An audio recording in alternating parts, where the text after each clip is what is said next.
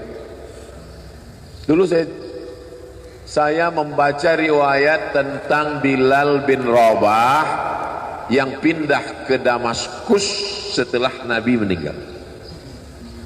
Saya tidak paham cerita itu, karena Bilal bin Rabah pindah ke Damaskus, tidak mau azan lagi.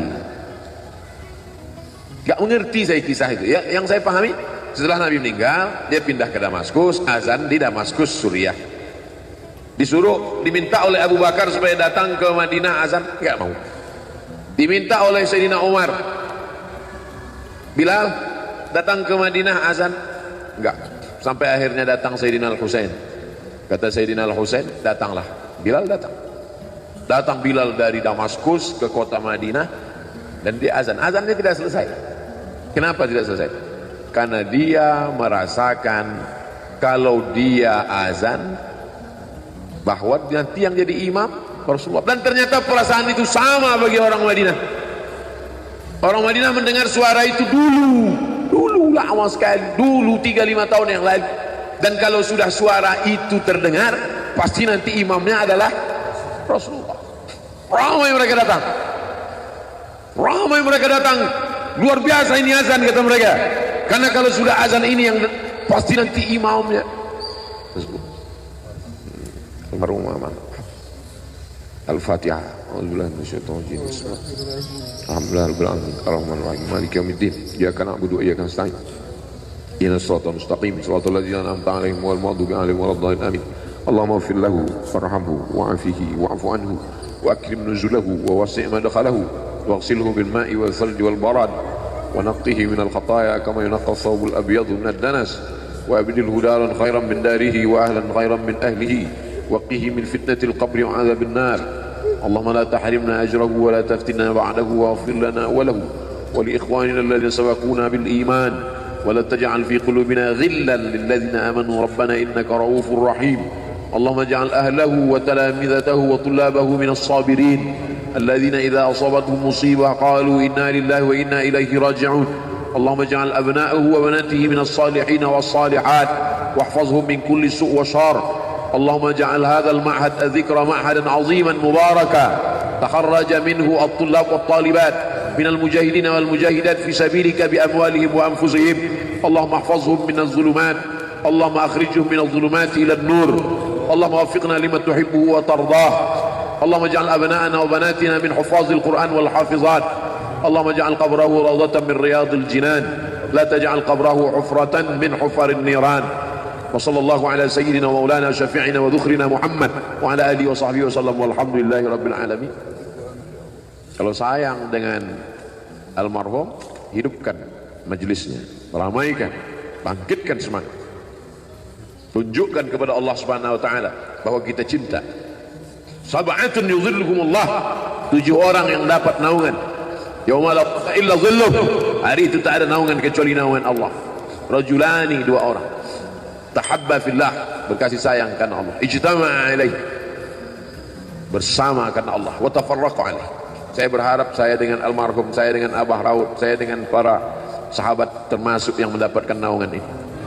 Saya dengan almarhum tak ada hubungan kepentingan, kami tak ada hubungan politik, kami tak ada hubungan ekonomi, kami murni karena la ilaha illallah Muhammadur Rasulullah. Alaiha nahya, dengan itu kami hidup, wa alaiha namutu, dengan itu kami mati, wa biha nub'atsu insyaallah, dengan itu juga nanti kita akan dibangkitkan. Sayang dengan Nabi, hidupkan masjid-masjid. Sayang dengan ulama, hidupkan majelis-majelisnya. Jaga peninggalan-peninggalannya, lanjutkan perjuangannya. Itu bukti sayang. Sayang bukan di tepi bibir, sayang bukan basa-basi. Oleh sebab itu kita akan dituntut di hadapan Allah tentang nikmat besar ini. Mudah-mudahan kita lulus ujian dunia, ujian akhirat. Amin ya rabbal alamin. Terima kasih segala perhatian. Mohon maaf segala kesilapan dan kekhilafan. Jangan lupa salat sunat isyraq 2 rakaat. Terima kasih. Wassalamualaikum warahmatullahi wabarakatuh.